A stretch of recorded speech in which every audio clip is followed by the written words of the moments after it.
challenger at 233 pounds from Venice Beach, California.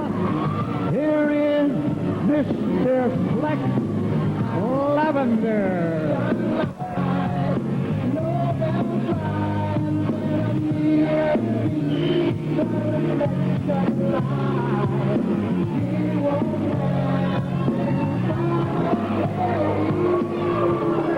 And ladies and gentlemen, his opponent for the IWCC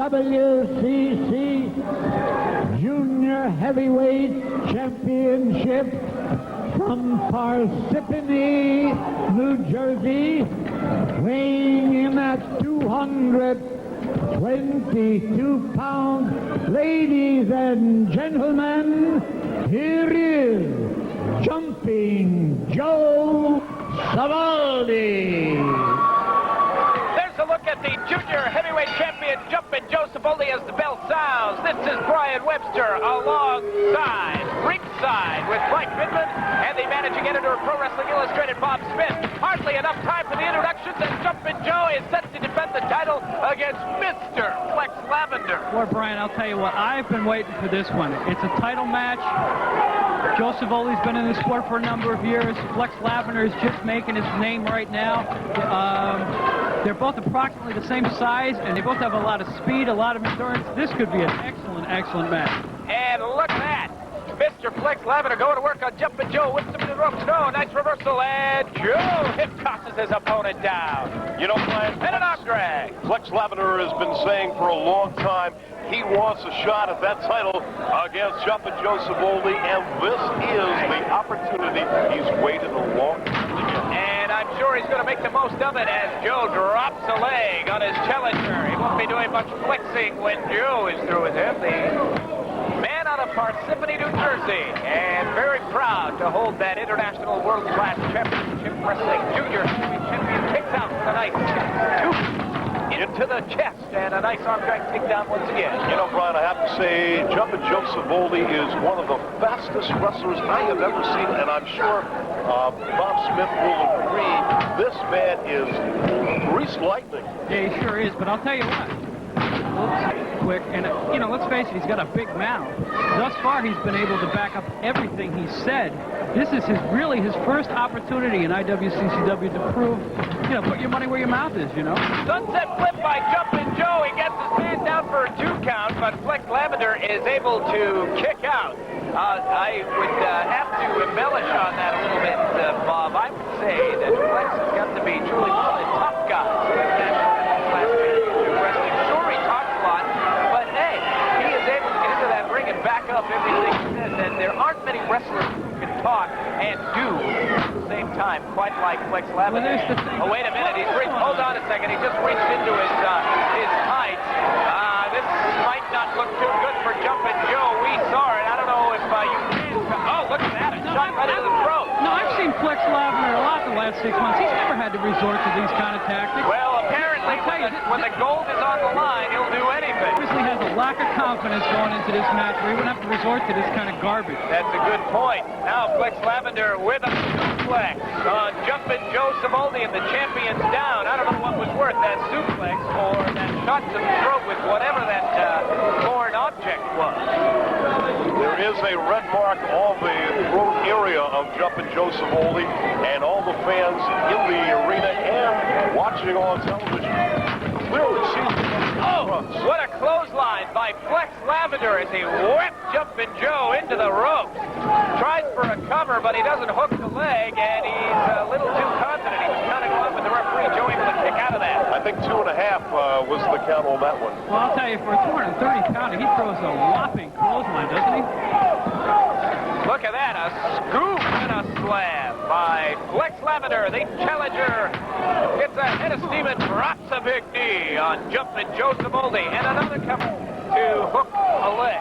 a lot of credit must be given to Jumpin' Joe Savoldi. This man has been hit with everything but the kitchen sink. He still has enough to come back and to kick out. And there's a chin lock by Flex Lavender. The referee's going to have to get in there and check and make sure it's a choke. We can see from here, though, that he's got a firm grip on that chin, and it is certainly not a chokehold, but it can very easily slip into one. Well, I'll say this about Joe Savoldi. If you fellas think back to his match where he won the junior belt from the Tasmaniac, he was on the mat for a good deal of that match. He's one of those wrestlers that has an innate ability to wrestle from behind. And I wouldn't doubt to see him make a comeback. And as I speak, here he comes. And the fans are getting behind Jumpin' Joe. And Jumpin' Joe's off the ropes, but he says hello to a knee right into the midsection. As Bob mentioned, excuse me, Brian, as Bob mentioned, there are certain wrestlers that have a high threshold of taking punishment. And certainly, he's in tremendous condition, spends hours and hours working out in that gym. This also helps him to absorb that punishment and be able to bounce back in a match. He is in tremendous shape. Let me tell you, as referee Billy Silverman checks out Jumpin' Joe, the arm stays up there. Jumpin' Joe is trying to fight his way back. Great camera action by our crew here this week, bringing all the action right into your lap, wrestling fans. Well, I'll tell you, between the two of these fellas, I think the body fat ratio is like the negative. That's a good point. Well, Lavender tries for a clothesline. Jumpin' Joe ducks underneath and just lets him have it with some left and some right. Lavender tries one of his own. And an atomic drop by Jumpin' Joe. Lavender's in some pain. Spins around, and there's a clothesline by the junior heavyweight champion. Another one. And no, I thought he was going for it. Those are devastating clotheslines by the champion. And there he goes. Oh, he dumps him outside the ring. Jumpin' Joe wasn't.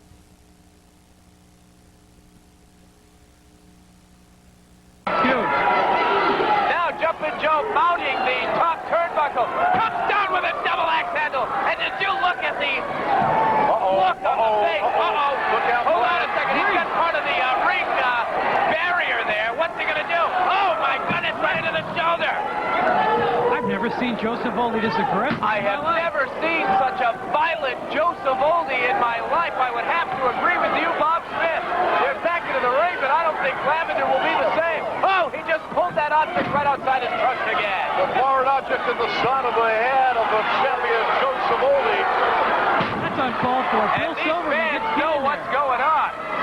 Flex Lavender is once again taken over, but look at the welts on the back and the chest of Flex Lavender, whipping Savoldi into the turnbuckle, missing with the elbow with a left. And another one. And a third left. And there's a right to the eyes. That's going to allow Flex to catch his breath a little bit. And again, he's pulling out that object. And the crowd knows what's going on. And now Savoldi has a hold of the foreign object. This might not be too good. Referee sees it. He doesn't want Joe to use it. Oh, no. Oh! Jumpin' Joe Savoldi just blocked the referee. That's an automatic disqualification. That is not touch an official. Oh, again, he just hit the referee. What has gotten into Joe Savoldi? He wants this. He lost Flex it. Lavender bad. There's a shot right to the head, and I can't say that he doesn't deserve it. Holy mackerel. He wants more. Jumpin' Joe Savoldi had to resort to something. And boy, he really did it. And Flex Lavender is going to take the victory, but not the title. International World Class Championship Wrestling. You cannot win a title on a countout or a disqualification. Boy, that's a disgusting call, but I will say this. That match lived up to its billing. Boy,